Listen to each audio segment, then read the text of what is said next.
Assalamualaikum, saya Siti Nurul Amimah. You can call me Sister Mia. Mari kita belajar biologi bersama Sister Mia. Solusi belajar biologi asik dan menyenangkan. Di video kali ini, kita akan mempelajari mengenai sistem sirkulasi pada manusia sesuai dengan KD 3.6 dan 4.6 kelas 11 biologi SMA. Nah, di antara kalian ada tidak yang bisa menjawab pertanyaan mengenai sistem sirkulasi pada manusia?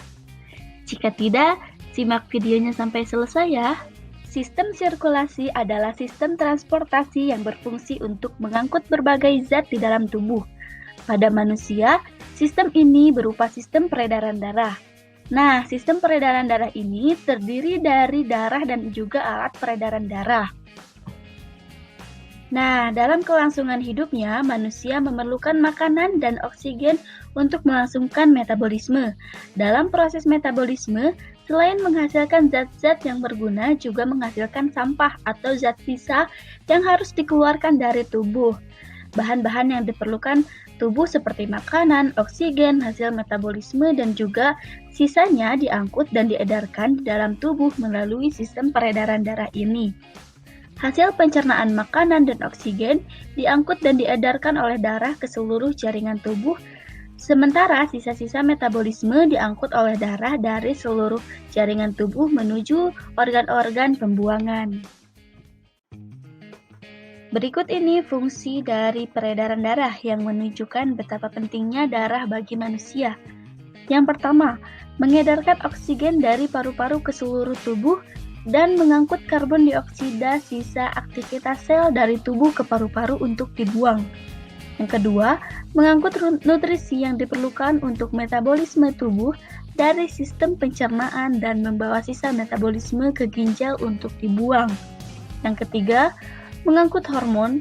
Yang keempat, mengangkut sistem kekebalan tubuh. Dan yang kelima, mengatur suhu tubuh. Darah tidak bisa mengalir dengan sendirinya ke seluruh jaringan tubuh.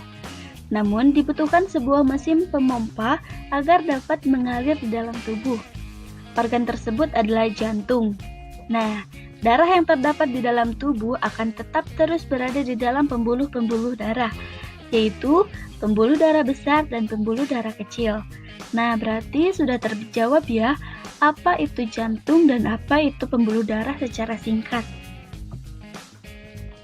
Yang pertama adalah jantung. Jantung adalah organ sistem peredaran darah yang bertugas memompa darah dan mengalirkan darah dalam pembuluh darah yang terletak pada rongga dada di antara kedua paru-paru di atas diafragma dengan posisi condong ke kiri. Jantung dilapisi oleh perikardium yang mengandung cairan perikardia. Perikardium ini berfungsi untuk melindungi jantung agar tidak terluka karena bergesekan ketika berdetak. Selanjutnya yaitu struktur jantung. Jantung tersusun oleh 3 lapisan yaitu perikardium atau pembungkus luar, miokardium atau otot jantung, dan endokardium atau pembatas ruang jantung. Jantung terdiri dari 4 ruang yaitu serambi kanan, serambi kiri, bilik kanan, dan bilik kiri. Atrium atau serambi kanan berfungsi menerima darah dari seluruh tubuh yang mengandung karbon dioksida atau darah kotor. Atrium atau serambi kiri berfungsi menerima darah dari paru-paru banyak mengandung oksigen atau darah bersih. Ventrikel atau bilik kanan berfungsi menerima darah dari serambi kanan, kemudian dipompa ke paru-paru. Ventrikel atau bilik kiri berfungsi menerima darah dari serambi kiri, kemudian dipompa ke seluruh jaringan tubuh. Di antara bilik kanan dan serambi kanan terdapat katup valvula tricuspidalis yang berfungsi mencegah agar darah dari bilik kanan tidak kembali ke serambi kanan. Dan di antara bilik kiri dan serambi kiri terdapat katup valvula bicuspidalis yang berfungsi mencegah agar darah dari bilik kiri tidak kembali ke serambi kiri. Selanjutnya yaitu mekanisme kerja jantung. Jika serambi jantung mengembang, darah dari seluruh tubuh dan paru-paru masuk ke serambi. Kemudian, darah dari serambi jantung menguncup dan darah masuk ke dalam bilik. Apabila bilik menguncup, maka darah dipompa menuju seluruh tubuh dan paru-paru. Nah, itulah penjelasan lebih spesifik mengenai jantung. Nah, selanjutnya pembuluh darah. Pembuluh darah adalah jalur bagi darah yang mengalir berasal dari jantung menuju ke jaringan tubuh dan sebaliknya. Nah, menurut struktur dan fungsinya, pembuluh darah dibagi menjadi 3 macam, yaitu pembuluh darah nadi atau arteri. Pembuluh darah arteri adalah pembuluh darah yang membawa darah meninggalkan atau keluar jantung. Kemudian yang kedua, pembuluh darah balik atau vena. Pembuluh darah balik atau vena adalah pembuluh yang mengangkut darah menuju ke jantung. Kemudian yang ketiga yaitu pembuluh kapiler. Pembuluh kapiler ini merupakan pembuluh yang menghubungkan ujung pembuluh nadi terkecil dengan ujung pembuluh balik.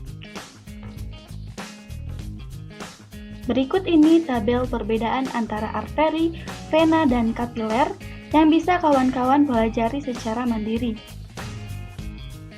Selanjutnya yaitu sistem peredaran darah. Sistem peredaran darah manusia dikendalikan oleh organ jantung yang berguna untuk memompa darah agar mampu mengalir. Berdasarkan cara kerjanya, sistem peredaran darah dibagi menjadi dua, yaitu peredaran darah kecil dan peredaran darah besar. Peredaran darah kecil merupakan peredaran darah yang mengalirkan darah dari jantung ke paru-paru dan lagi-lagi ke jantung. Urutannya adalah jantung atau bilik kanan, arteri pulmonalis, paru-paru, vena pulmonalis, dan jantung atau serambi kiri. Peredaran darah besar adalah peredaran darah yang mengalirkan darah yang kaya oksigen dari bilik kiri, jantung, lalu diedarkan ke semua jaringan tubuh.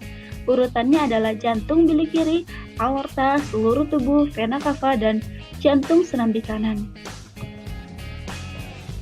Nah, sebagai penutup, kita tes konsentrasi dulu yuk. Kita lihat seberapa fokus kalian menonton video ini.